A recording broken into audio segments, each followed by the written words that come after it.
no more. Welcome to the Last Star Wars podcast and episode 3 of our Resistance rewatch for the first time. I'm your host, Spencer Chandler, here with my co-host, Christian Miller. Let's rewatch for the first time. It's your rewatch, and for me, it's the first time. My rewatch, and it's your first time. It is, but it's also your rewatch for the first time because you've never rewatched it. It's my first time rewatching, and you're watching it for the first time. For the first time. Therefore, it's our rewatch for the first time. You're watching Resistance for the first time. I'm rewatching Resistance for the first time / the second time. Hence the re. Wordplay. Anyway, like I said, this is I don't know what that was, but this is the third episode of our Resistance rewatch for the first time, in which we will be covering episodes 6, 7, and 8. That being the Children from Tahar, Signal from Sector 6, and Sonara's Score. Like I said in the last episode, if you want to actually kind of know what's going on, we don't really do synopsi, whatever the plural of synopsis is. I'll have it figured out by next week for these episodes, just because it helped us go by faster and be able to do 3 episodes in one. So if you want to, you should go watch those episodes. They're only 20 minutes apiece. Come back and we'll have a nice little discussion about it. On Disney Plus, they don't come with any toy commercials, which is sad. I like toy commercials. You say that, but that's why every time that there should be a commercial break, I go watch a toy ad on YouTube. Honestly, I believe you because I know how your brain works. Again, I go on every week about how we like the process of watching the show when it came out, and that was part of it. The annoying Disney Channel, Disney XD commercials that I have to fast forward through, and there's not a simple skip commercial button. Yeah, but don't have to worry about that now. Yeah, unless you're like, it's a bad that I know that I would do that to be like, oh, when you get the experience. And so anytime I like blacks out, I go to YouTube and just look up random TV. I just think that it would just pop up in your head. You'd just be like, wait, I should probably watch a commercial for the latest Spider-Man Lego set. But it would take me 20 minutes to find a good one. Yeah. So I would spend 20 minutes looking for a commercial and then be like, oh crap, I have to go back and watch the rest of the episode because ADHD. It's great. Anyway, these episodes, the second 2 were one kind of arc. Whereas the first one was more of a standalone, which is pretty cool. I like that. But yeah, let's talk okay, first off, Christian, we keep forgetting to do this as part of our episode. Did you have any fun Star Wars things happen to you since we've last recorded? There was a Kenobi trailer, I think. There was a Kenobi trailer since the last time we haven't recorded for like 2 weeks. It wasn't all that remarkable.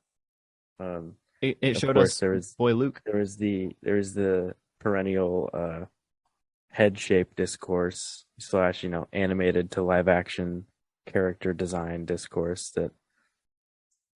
that I went through the cycle of caring about and not caring about. Oh, for the Grand Inquisitor? Yeah.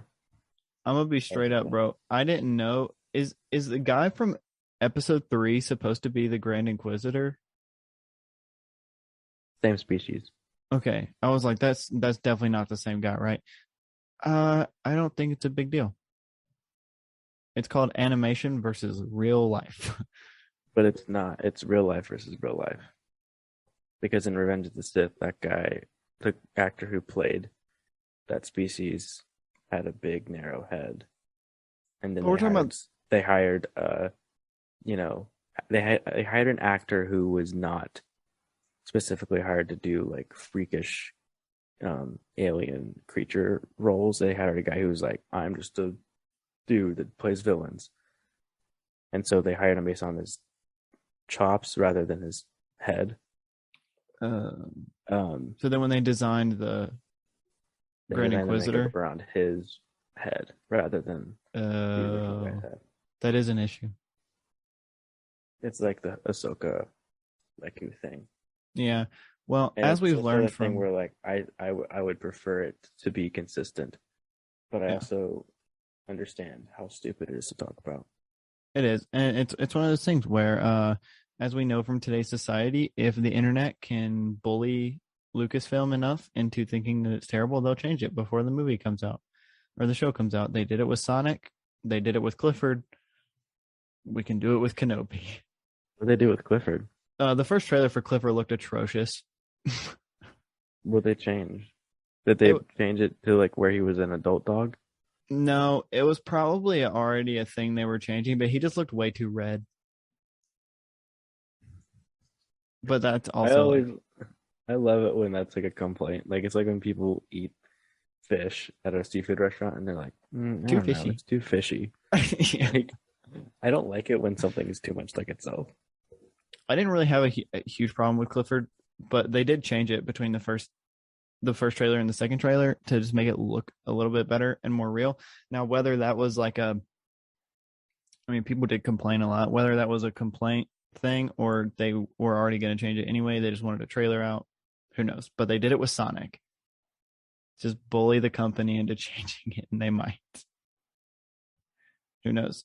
And if it's a show and they've already released it, or they've already finished it, they can always re-release it without telling anybody with a new shot.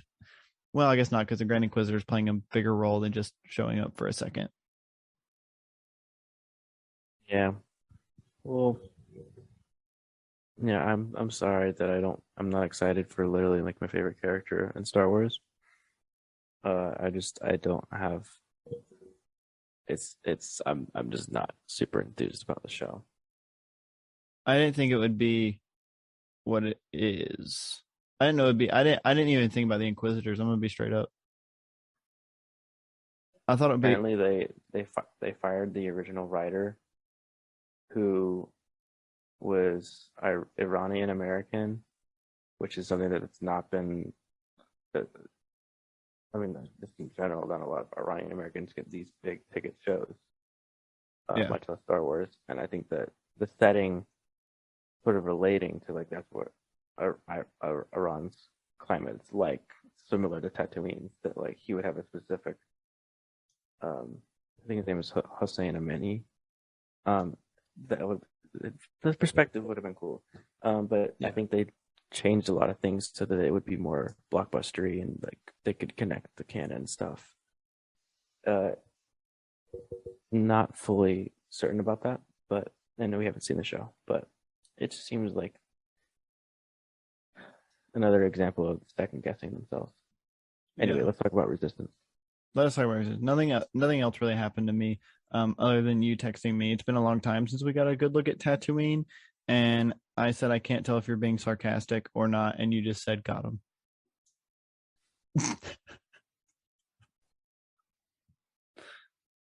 Were you being sarcastic?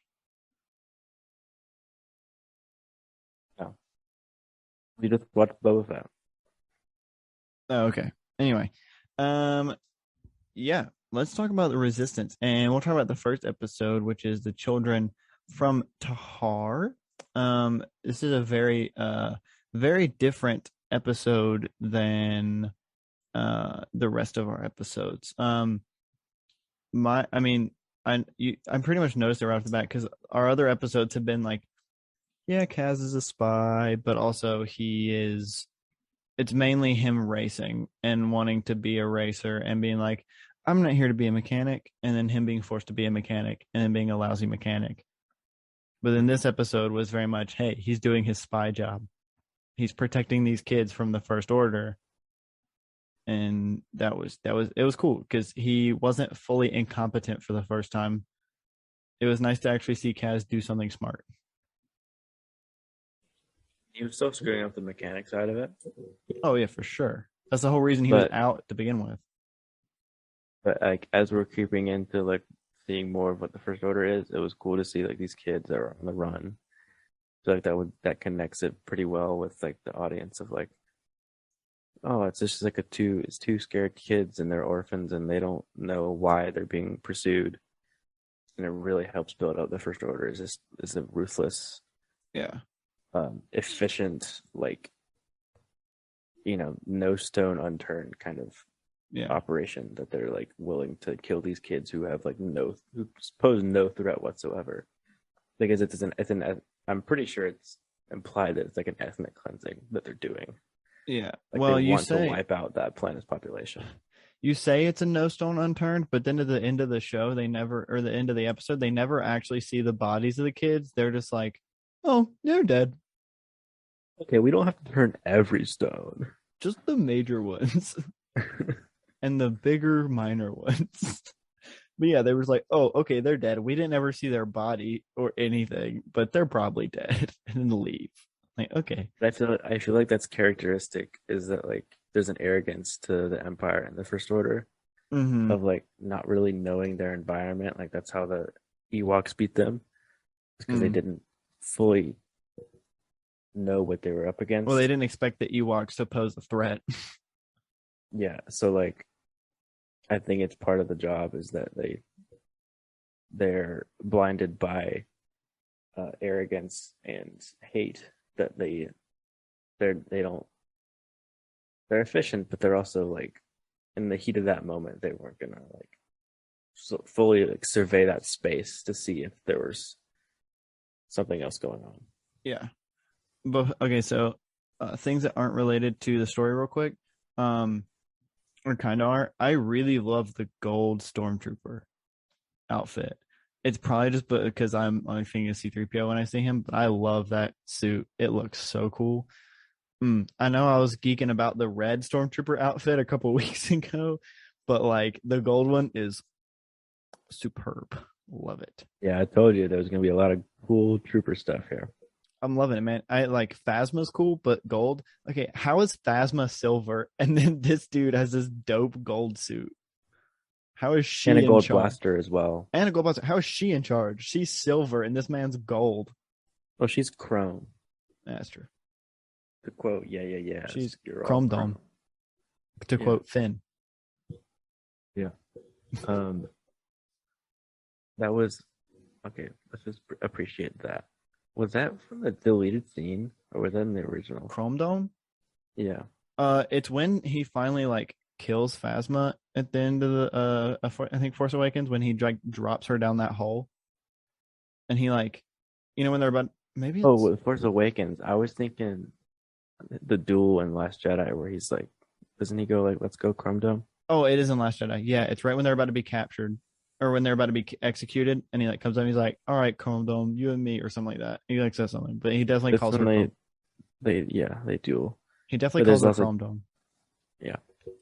Anyway, Fast was cool, which we didn't mention that she's voiced by Gwendolyn Christie, Mm-hmm. her original actress, which like Very cool. I commend her for like sticking with the character even though like they did her dirty but like not really giving her enough to do. And just sort of getting the most out of it that she could. Yeah.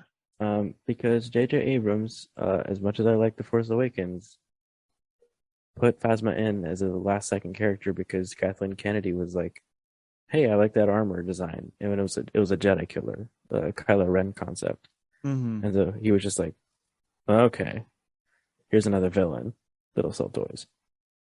Just so that Um, just so that you're aware, the gold stormtrooper armor will be the thumbnail for the YouTube video. yeah, okay.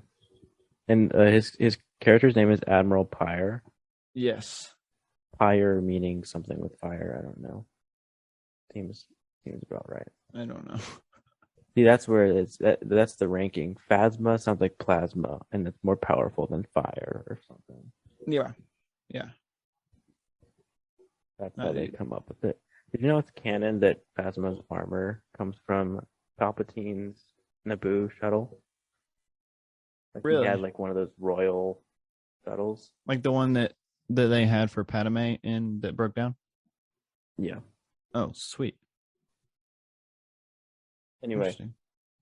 so I know we skipped right to the end of Children of Tehar, but like that's the basic thing is that like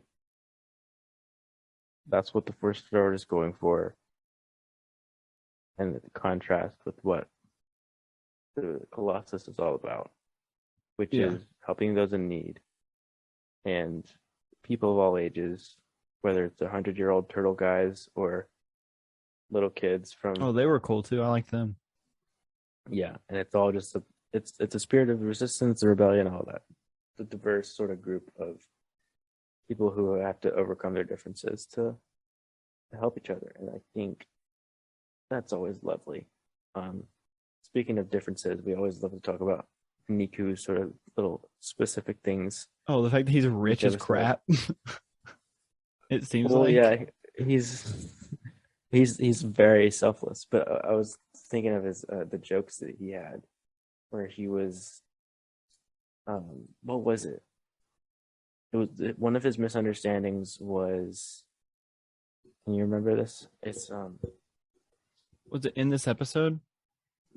I think so. Man, we're hitting a lull. I'm We've been sorry, going so fast. dude. I don't know, but I love the whole like I love the thing with Kaz not Kaz being broke because duh, he's a crappy mechanic. But like the fact that Niku just like has all this money and he's just like giving it away. He's like, here you go. He's like, always best to give to people in need. It's like Niku, why are you such a good person? Like you don't have to be this good. We already like you, bro. Stop being such a good person. But also keep being a good person because yeah. I don't know. Maybe we'll see it later, but it seems like you'd be the target of bullying more, or not bullying, but like villains. But Yeah. since he's a supporting character, the threat's never toward him.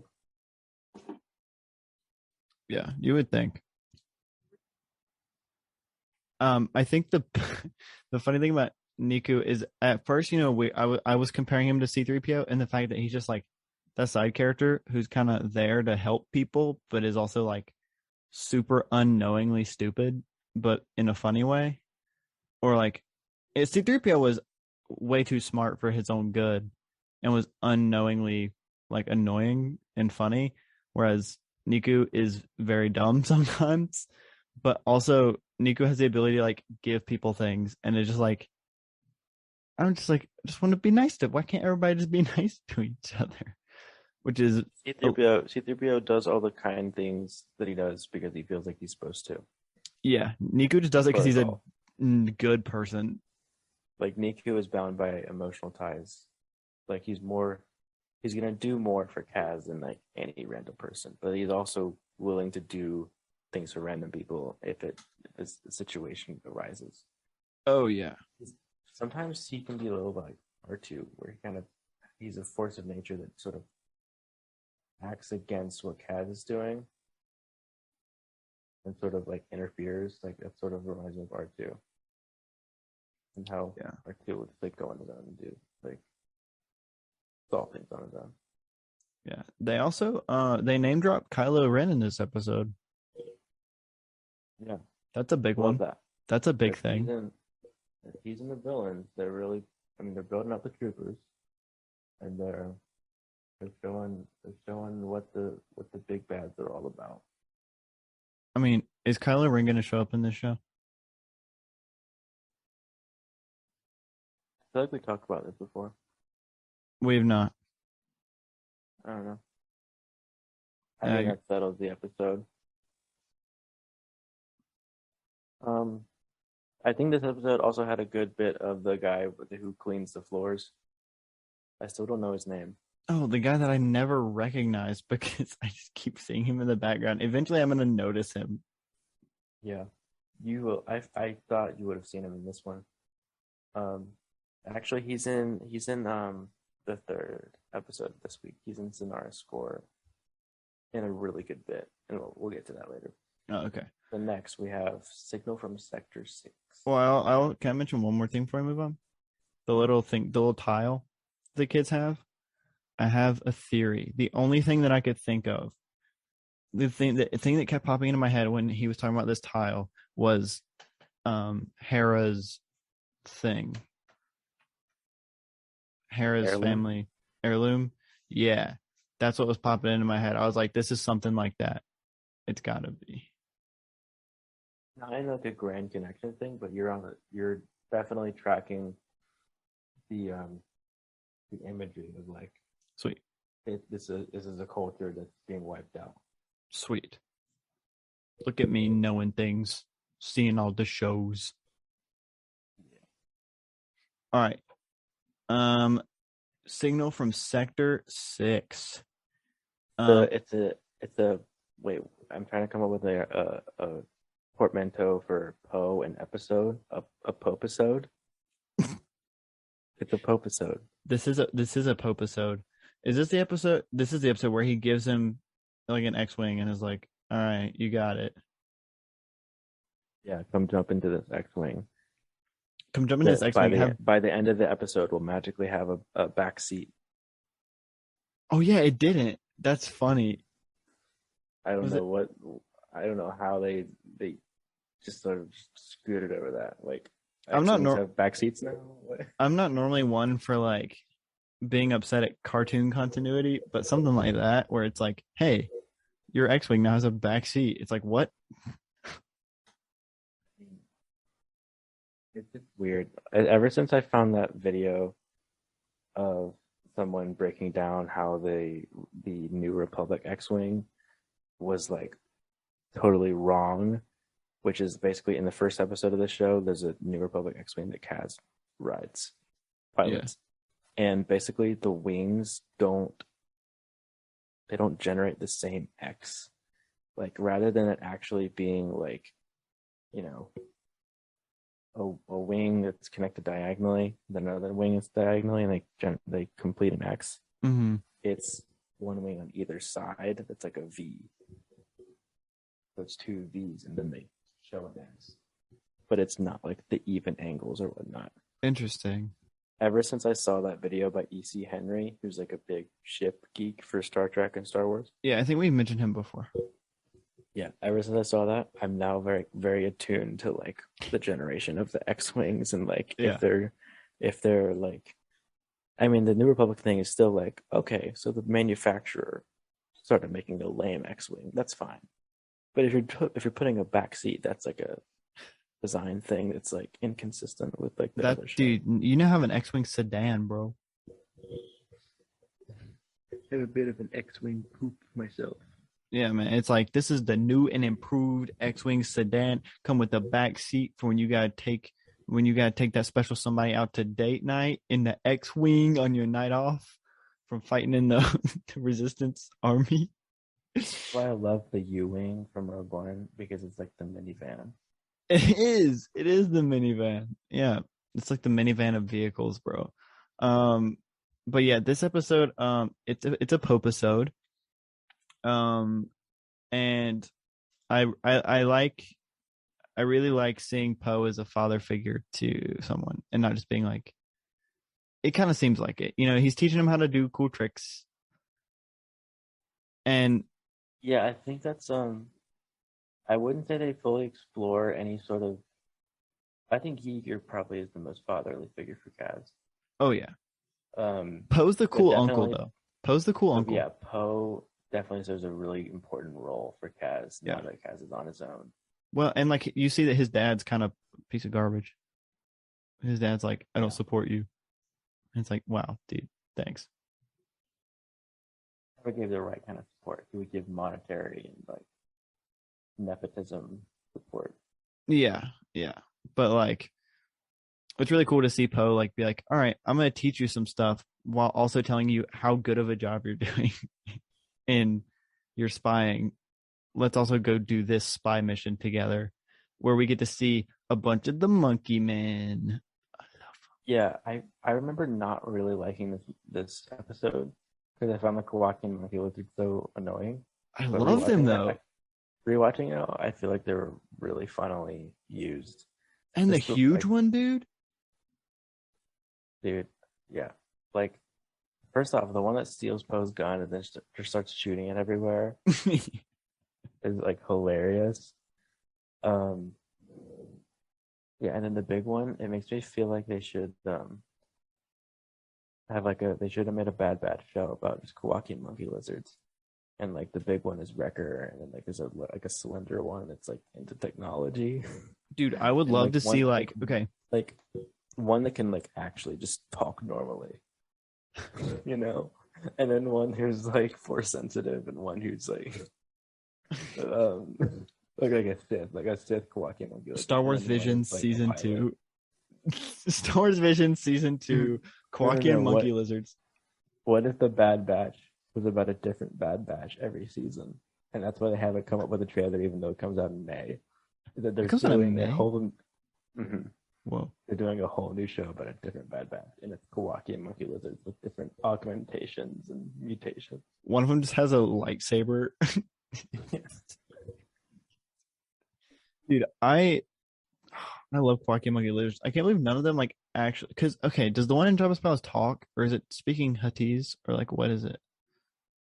Just laughs. It That's just right. has He a just very laughs. humane voice. I get like some animals just have like some like goats have human voices. Yeah. Also, Dave Filoni is in this episode, which is funny. He voices the Kawaki and Monkey Lizards.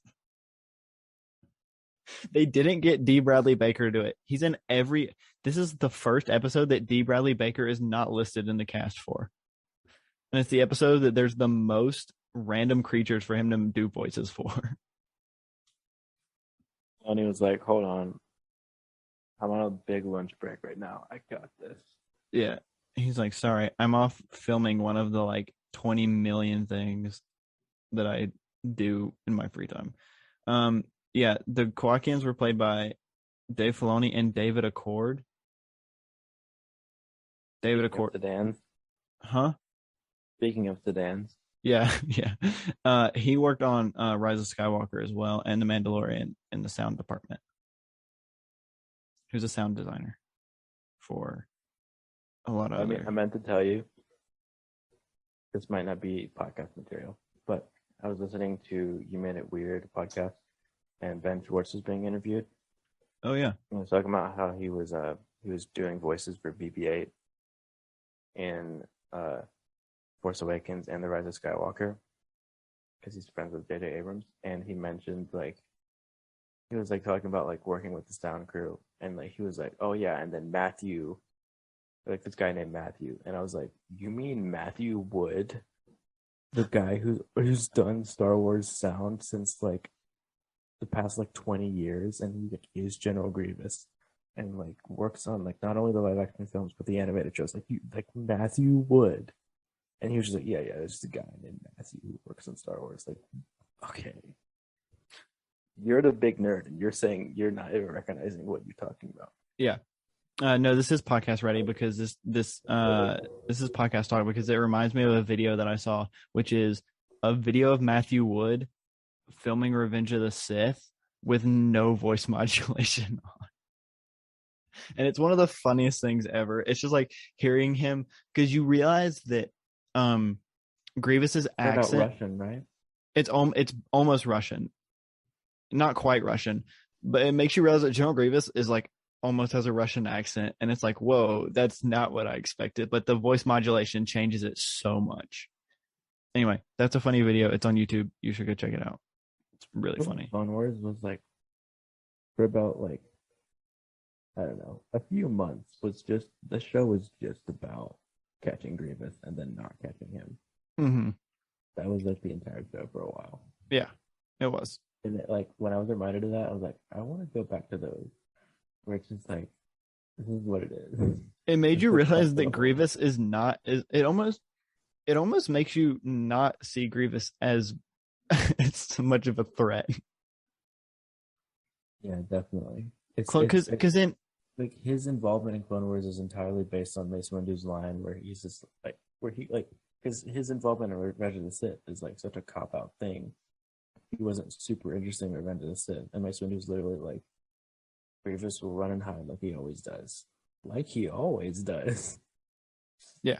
And then we get to see all the times he runs and hides. Well, but like even in like Revenge of the Sith, he's like kind of intimidating with the fact that he has a bunch of these like bodyguards who you chop their heads off and they still come at you. But like there was a shot. There was a shot of his eyes. That was when he was intimidating. Yeah, but it's like then in the cartoon, he's just funny. he's literally like, and I love one of my favorite. This is not on topic, but this is so funny. My favorite thing about General Grievous in the Clone Wars is that they have to write the story very specifically so that he and Anakin never meet face to face because of the line in Revenge of the Sith about like, I thought you'd be taller or something. And so like it's implying they never met. And so all these times that Anakin and Grievous have been in the same room in Clone Wars, but they never come face to face. And I love like Dave Filoni. I love imagining Dave Filoni in the writing room going, all right, well, how do we get Anakin and Ahsoka in this thing with Grievous, but he doesn't come face to face with Anakin? We have to like do this back around thing so they end up in different parts of the rooms, but Ahsoka's fighting Grievous, but Anakin's not there. And I love that like concept because you realize that he never met Grievous until Revenge of the Sith. Anyway, back to Resistance. I agree on that take about Star Wars Resistance.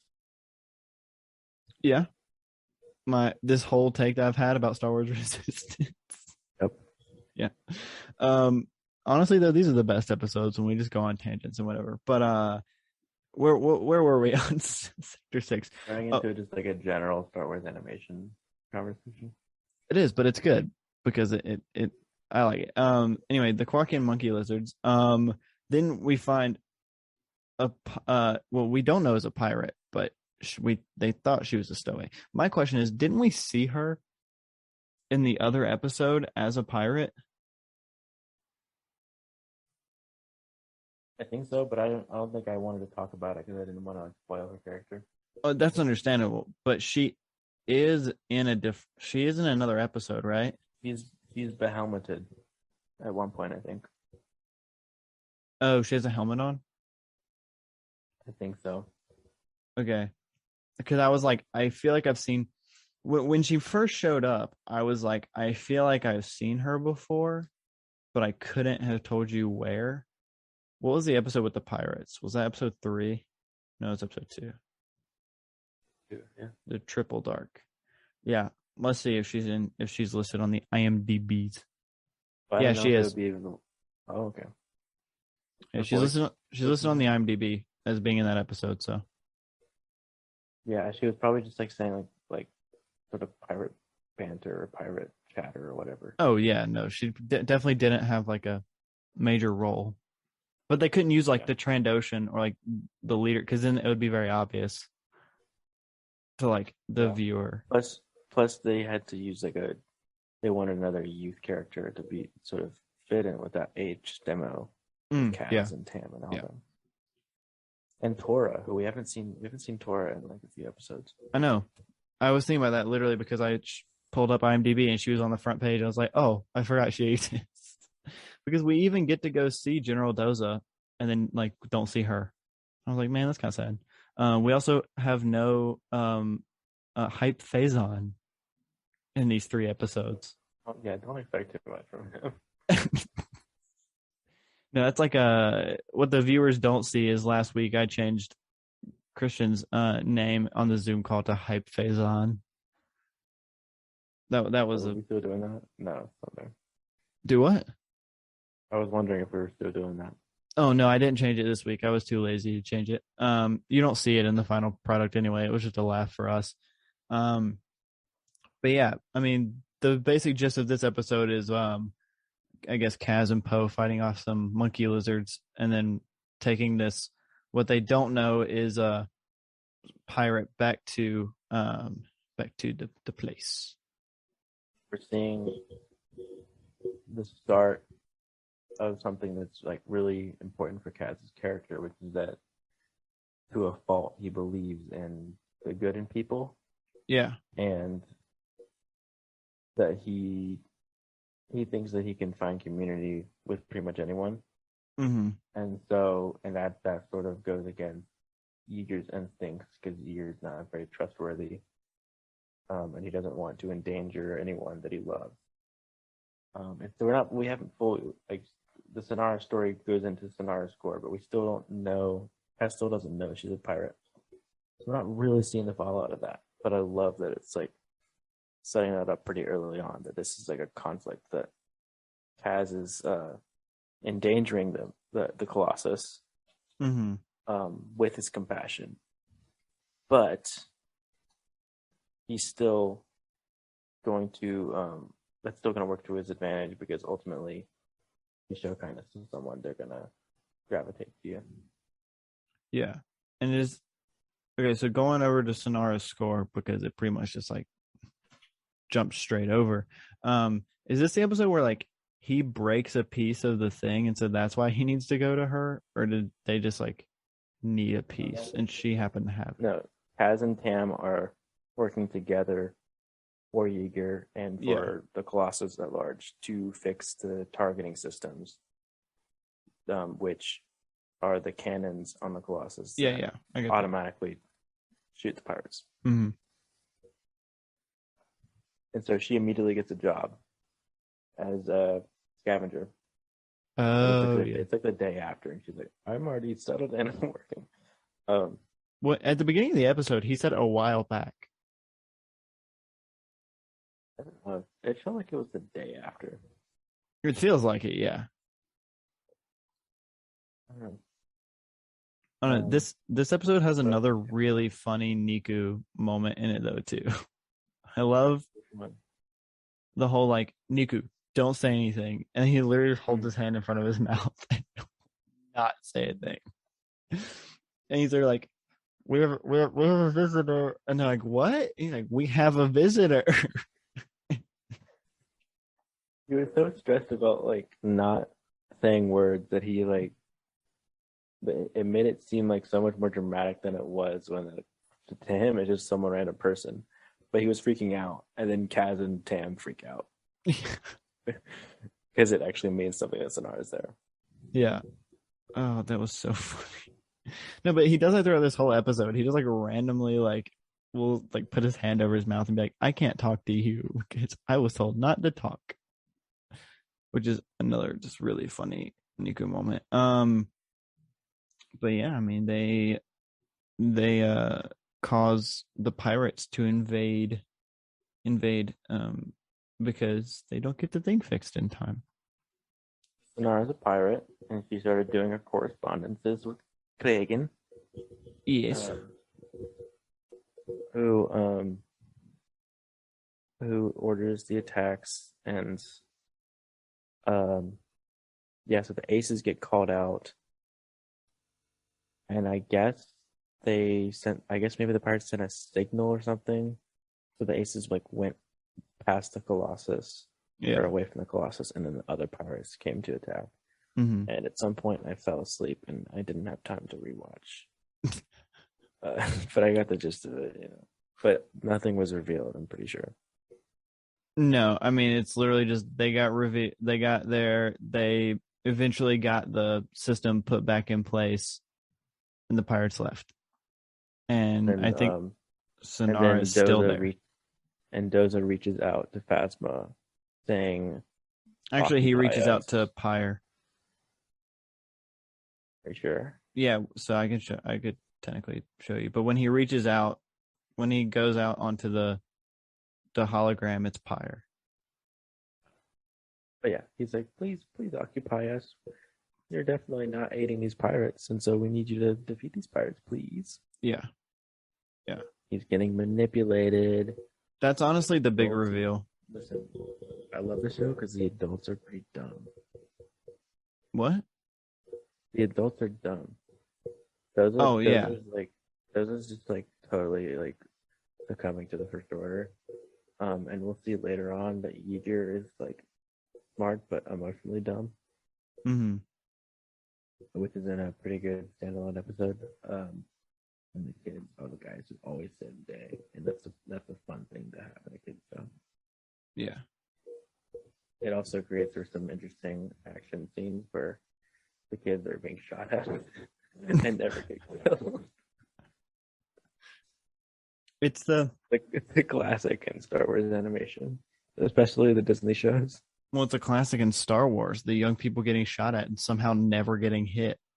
It's like that whole like chase scene in A New Hope where it's like, how did none of you happen to hit a giant Wookiee and a guy running down a corridor that's barely wider than them? How do 3 of you manage not to hit one of them? Because it's a volunteer militia. That's true. Or not volunteer. I think some people were forced into it, but it's like the skill level of like supposedly the greatest power, but like It wasn't the first order where they were training you from the time you could literally walk to be a good soldier. But then in this show, it's like, hey, you know all that training that we talk about in The Force Awakens about how highly trained these soldiers are? Yeah, they can't hit the broadside of a bar. Oh, my favorite.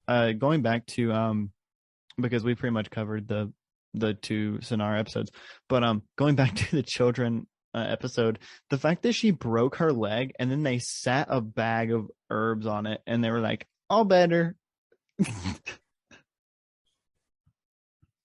then size matters not, or something like that. I don't know. Yeah, well, Niku's like, we need this herbs, and then he's like, quick, get it to her because she like groans and it's like, oh, she's gonna die because of her broken leg. Let me just like, it's like, first off, that doesn't make sense, and second of all, let's just set these. You're just like totally eviscerating the show, man. You're really tearing it a new one. I really appreciate your sardonic wit, really ripping it to shreds. It's very valuable in this discussion. I just thought it was funny. I'm sorry. Okay, so this is cool. Resistance is cool. We got a new cast member, basically. Mm-hmm. New crew member, and a lot of intrigue because of people lying to each other and not knowing. Remember, Tam still doesn't know that Kaz is part of the Resistance. Yeah. This show is. Well, what was it? There's a deleted scene in Revenge of the Sith where Padme said, "This war represents a failure to listen," and this is like that on a small scale. Yeah. Where people aren't honest about about their feelings or about their true intentions, and miscommunications happen, and feelings get hurt. Indeed. I know it feels like I'm over dramatizing it because it's not like the crux of these 3 episodes have been, oh, feelings have been hurt and it's so weighty. It's more like we almost get eaten by a little monkey thing. But trust me, it's coming down the line. Yeah. It seems like the show's building up to get real big. Yes, it does. So with that in mind, I'm excited. This is the part where I listen to you speculate over the Okay, next few I do not have the episode list in front of me, nor do I have the names in front of me. So this will be a more accurate, not more accurate, but a more genuine guessing at what the episode's going to be about. I'm ready. I can't believe I got duped last time where I legit thought that you were Just that good. guessing it. Oh, well, I also don't have the Based on- thumbnails in front of me. Yeah, that's what I mean. I can't believe I legitimately thought that you were. Anyway, okay, I pulled up the thumbnails. So this is all you're gonna know. Okay. The next episode is episode 9. The platform. So basically on the fact that it's episode 9, I'm just kidding. Say the episode again. You weren't listening. Yeah. The platform classic. It sounds like a race. Yes. The platform classic sounds like the name of a race, so I assume that I don't think that Kaz might race in it. Or Tam. That would be cool. But it's going to be a race. I know that. Number 10. Secrets and holograms. Secrets and holograms? It sounds a lot like maybe Tam figures out that he's in the Resistance, or either that or they're going to figure something out about the First Order via a hologram. Station Data Black. You need to talk in your microphone there, bud. The number 11, Station Data Black. Oh, I think all the power goes out. Oh, they already did the power going out. They can't do that again. Station Theta Black. Station what black? The Greek letter theta. Wait. I just want to look at the name on IMDb. Station Theta Black. I'm gonna give you a picture, so don't look at it. I'm not. I covered up my screen with my hand and just looked at the name. That was weird. I think that that's going to be another spy because it sounds like code. Okay, so you want me to give you an actual preview? I Like, would like you to tell me how close I am and just give me like a brief thing that tells me if I was close or not. okay, so Platform Classic, you were right that it was a race. Cool. And this is actually the episode that I was just talking about that goes into Yeager's character. Cool. So it's very standalone. Then we got 10 Secrets and Holograms, and you suspected that it was possibly about Tam figuring out Kaz or Yeah. Kaz figuring out the First Order. Yes. So this is about, yeah, it's another spy. It's very spy heavy, but on the Colossus. And something that because I forget the order of all this stuff, I keep on thinking that it's about to come up and then it doesn't. But it's very memorable for me because it's good for establishing a particular relationship. Okay. But then Fish and Beta Black, what kind of characters do you think it involves? I think that it involves another spy that's not working for the resistance, but something like that. Yeah, it's not. Sweet. It's basically it's just like a First Order station. Oh, okay. But yeah, that's the next three. They're all pretty standalone from each other. Cool. I'm excited. Or yeah, Yeah, I'm excited to watch these new episodes and I can't wait. it'll be a So, fun yeah. time. Yeah. Star Wars rewatch for the first time. Star Wars Resistance rewatch. Heck yeah, bro. Let's do it. Do you have anything else to say before what do we normally do at the end of these episodes? That's it, right? I don't know. Watch Turning Red. It's a really good movie. I will try to watch Turning Red this week. It's on my list. I watched the Batman though. If you guys want to watch the Batman, it's pretty good. Very different from Turning Red, I would say. More Turning Black. Anyway, thank you for listening to this episode. What? More like we live in a society. We do live in a society though. I am going to become the Joker. Please don't. Anyway, thank you for listening to this episode of the Last Star Wars podcast. If you'd like to reach out to us on any of our social medias, you can find us on Instagram and Twitter at Last Star Wars Pod or on Facebook and YouTube at the Last Star Wars Podcast. You can also email us at laststarwarspod@gmail.com if you want to tell us about your Resistance stuff or tell us what other series you want to see us do. All kinds of stuff like that.